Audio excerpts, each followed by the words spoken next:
Hello, friends. Hope you are staying safe and doing well. Today, we will discuss a topic known as public health legislations in India, that is, public health laws in India. This topic is actually mostly covered in various other chapters like occupational health, nutrition, MCH, geriatrics, everything.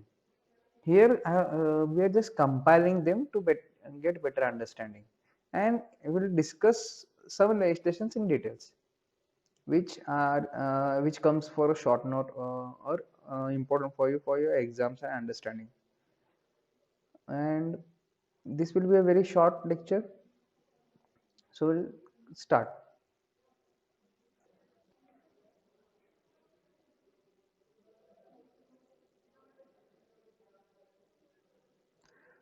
There are two types of word which you generally come on here regarding government. This is policy and law. So some things are policy and some things are law. Policy means what?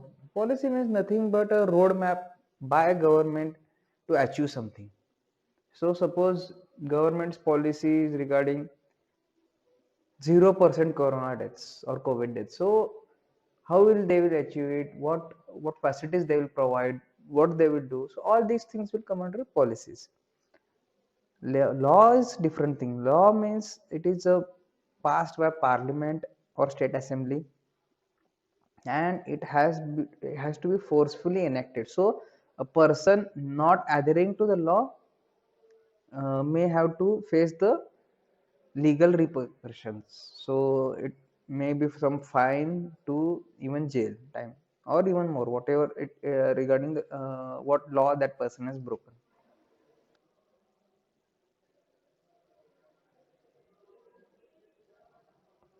So what are the characteristics of public health law? Government must provide adequate health services to all. So health services should be sufficiently distributed to all, and more should be given to the needy. So that is important. Community should be protected rather than individual. So we are seeing that in current scenario our individual rights are curtailed. Right for freedom to movement in lockdown, it was curtailed. We were not able to go down, but that is a fundamental right for an individual, na? That our constitution gives that right, that person is free to move from one place to another, go and settle, go and work in any place in India. But during these emergencies it was curtailed. So protection of the public whole community is important than one person. Then it should be based on some scientific methods. It cannot be based on somebody's intuition. Um, so so one person thinks that okay, this is the best way to do it, and he that thing cannot be made into public health law. No, it has to have some strong scientific evidence that if we enact something, it will be beneficial to public, and these act as important guidelines to everybody, state, community, and individual. So how these laws are enforced? What are the processes? Then there are permits, license, and registration. Simple thing is that for driving vehicle you need a license, and the vehicle which are you are driving need to be registered, so it must have a number plate. So this is a simple thing. So in medical, similarly, for a doctor, even if you pass your MBBS, after that you need to register with your state medical council. So for Maharashtra it is MMC. So you need to be registered. It's type of a permit or license to practice. Okay. Secondly, administrative orders. The administration means district administration is controlled by district collector. So similarly, these persons can give regularly administrative orders and enforce it. If break, civil penalties means what? If somebody breaks those laws, then there are repercussions. So if you're not wearing mask currently, they fine in public, then they fine 500 rupees. So that is a civil penalties. And finally is court orders. Whenever High Court or Supreme Court gives some order, it automatically becomes a law. unless and until that is rectified or changed by a higher court or a parliament or state legislation depending on the jurisdiction. So court orders are also important way the laws are enforced. But as we know, like most of the laws, public health laws are not also sufficiently utilized, or they fail to achieve their purpose, or I won't say totally fail, but they are not able to achieve their maximum purpose. Why this? First of all, lack of awareness. People are illiterate. People don't have any awareness or regarding the laws, or people have no information regarding laws, or even if they are aware, they are not able, they are not ready to adhere to the laws. That is also important. Lack of implementation, as we know that during lockdowns many places these are totally open, because why, there is a very severe shortage of policemen. We can't put police in outside every house. So if one decides no, I want to come outside, so it was very difficult. So lack of implementation. Again, corruption, I don't need to discuss this in detail, but this is a very important part. I think it is a backbone of failure of any legislation in this country. Lack of infrastructure. So you are saying that you will be one should follow this path, but if you don't have the infrastructure to support it, so you're saying that just giving current example only, institutional quarantine for every passenger we are saying, but where to keep them? Do we have such hostels available? Can we provide them food? Can we give them basic amenities? Is it possible? Because lakhs and lakhs of travelers every day come to just one city of Mumbai. Similarly, many cities, the people come from other places. So is it possible to do this? So that is why lack of infrastructure is very important. Inconsistency. In general, laws definition are interpreted differently by different people, and even there are provisions for or hindrances for application of the laws in various states. So inconsistency is very much present. And inadequacy, if the law is not based on actual ground level execution or ground level information, then what happens, it will just become theoretical and it is not adequate, or it does not contain adequate definitions to find out if that has been broken or not. So ambiguity remains. So inconsistent, inadequacy.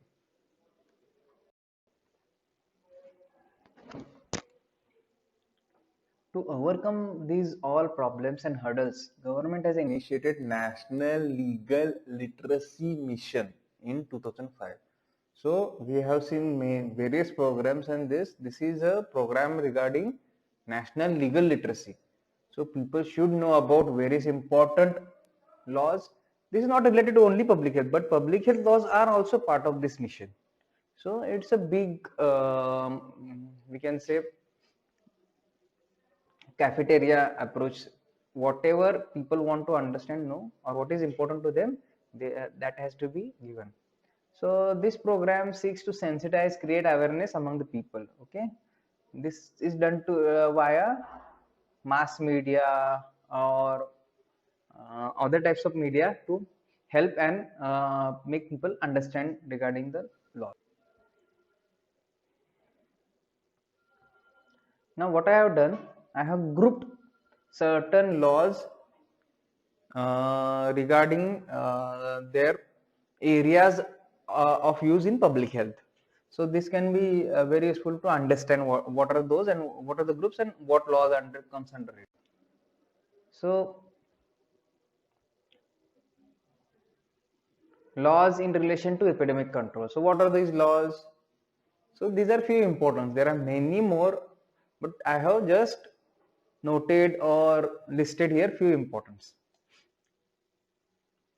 Now, second is also important. The first, I think now in 2020 it has become more important. It may reappear in some MCQs or in short answer questions. This can be asked. Second, it has been also very important. What are the laws regarding elderly, disabled, and disadvantaged? So this, I think, it has been asked you previously in some tutorials or some internal exams also. So what are these important? So these are the laws regarding elderly. Again, I am saying that there are many more, but I have just listed few important ones.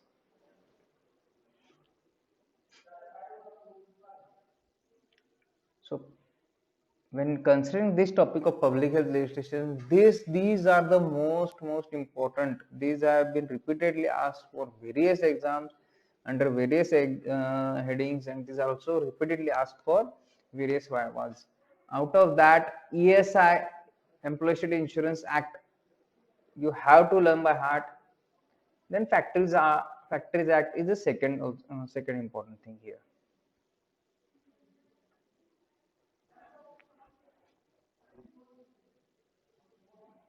So laws regarding environmental health, protection of environment, laws regarding women health and empowerment.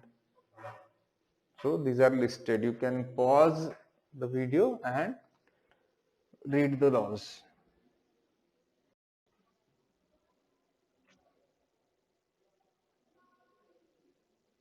Laws regarding child protection and health.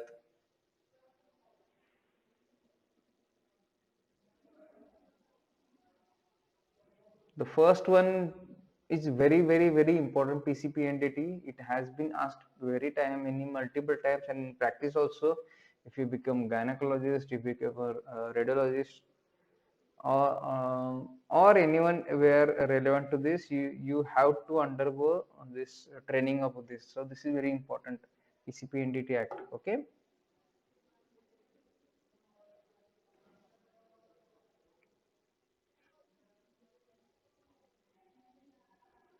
Then legislation regarding smoking and drug control, legislation regarding nutrition.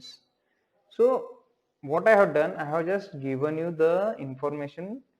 So whenever a Viva question is asked or a question for SAQ is asked, so state legislation regarding to this, so you must not be stumped there. So if you read these things, you'll understand all these laws are being dealt with or taught to you whenever these topics were taught. Here we are just compiling them. Okay.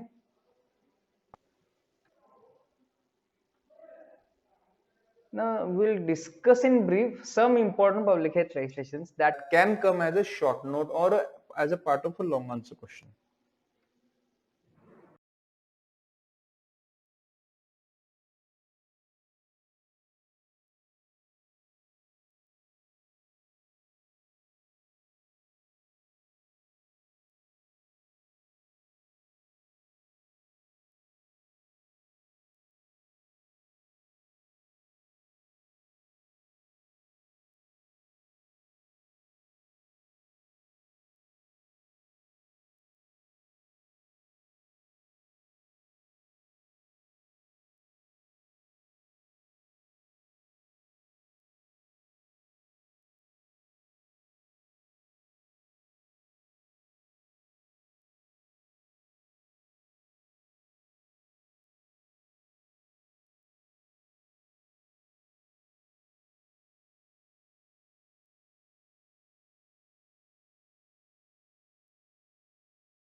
Then there is a Drug and Cosmetic Act, Workmen Compensation Act. Here, if the person is employed in hazardous occupation and it suffers injury, then he or she is eligible for some compensation, and that has to be given for at least 6 months. If the person dies due to the work injury, due to hazardous process, then the legal dependents should be given economic benefits. So this is very important act for every worker. Okay.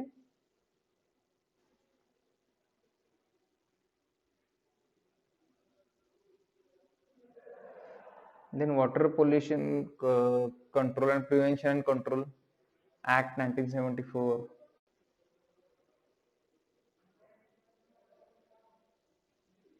Again, Solid Waste Management Act was discussed previously.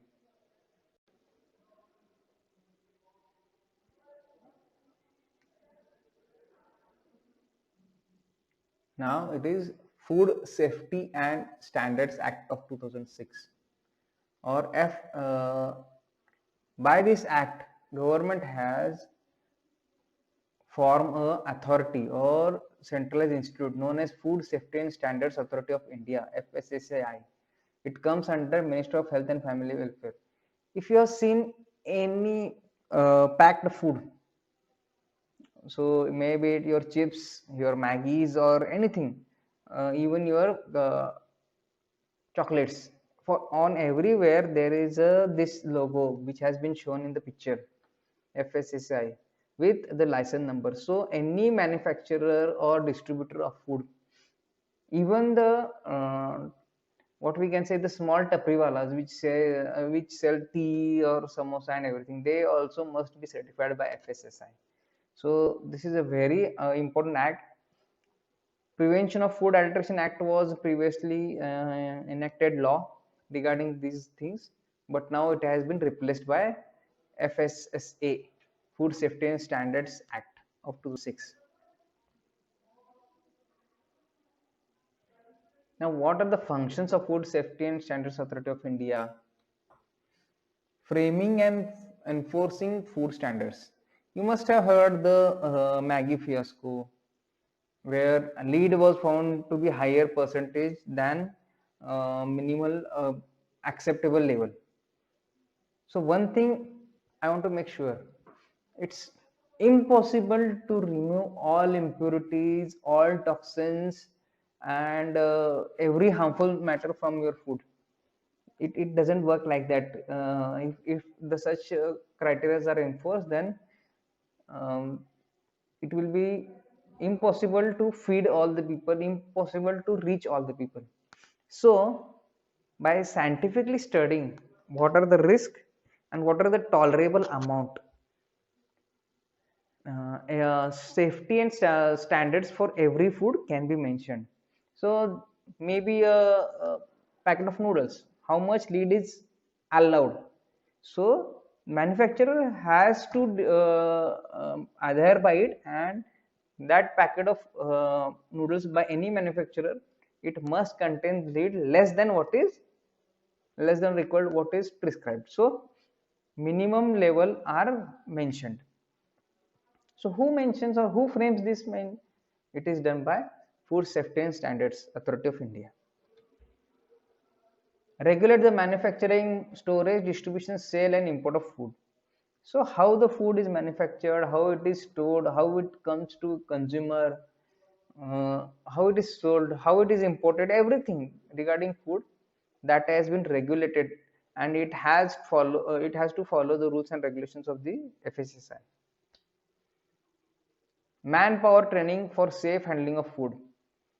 If you go in a bazaar and see the food stalls, people don't have any knowledge about what is to be done, what hygiene has to be maintained. They don't have the knowledge for it, and even most of the time their customer don't ask for this. But this picture is now changing, especially after the current scenario.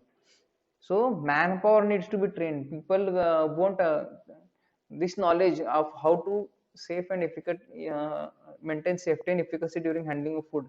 It doesn't come by mother's womb. It has to be learned, and training function can is done under the watchful eye of FSSI. Then, if FSSI puts many regulations, makes it very difficult to produce food or distribute food because of its regulations, compilation may become impossible.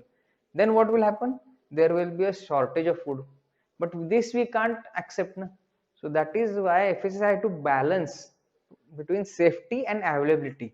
So too much safety restrictions, it will again result into poor availability, and then people may become angered because unavailability of food itself.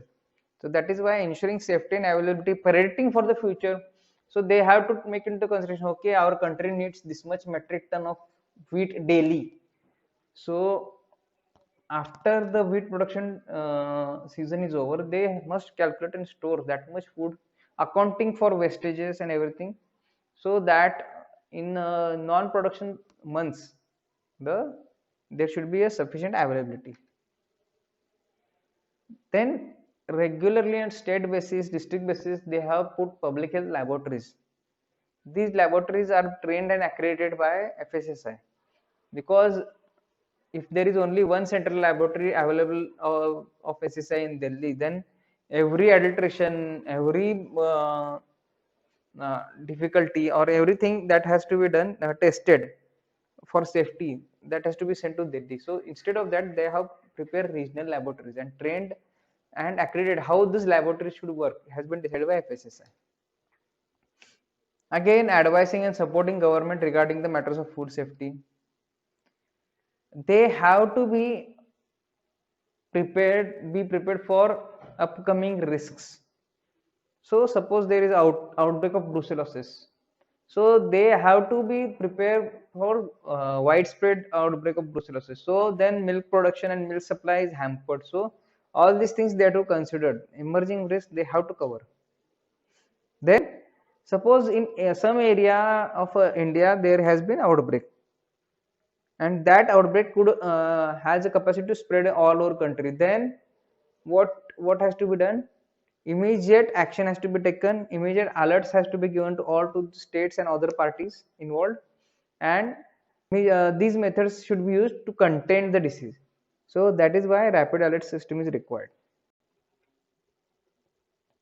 and making people aware about their rights and food safety is very important. Grahak Jago, like these things you must have heard. So these things through mass media, through interpersonal relationships, all these things, this is also function of the FSSI.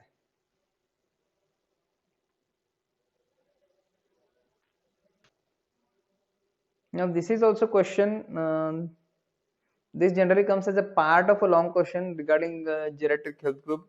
Discuss the health problems of elderly and discuss national health policy for elderly, policy for elderly. So this is, again you have learned all these things during the chapter, but just here it is a compilation and revision of sort.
Now this is a old program, Indira Gandhi National Old Age Pension Scheme under Ministry of Rural Development.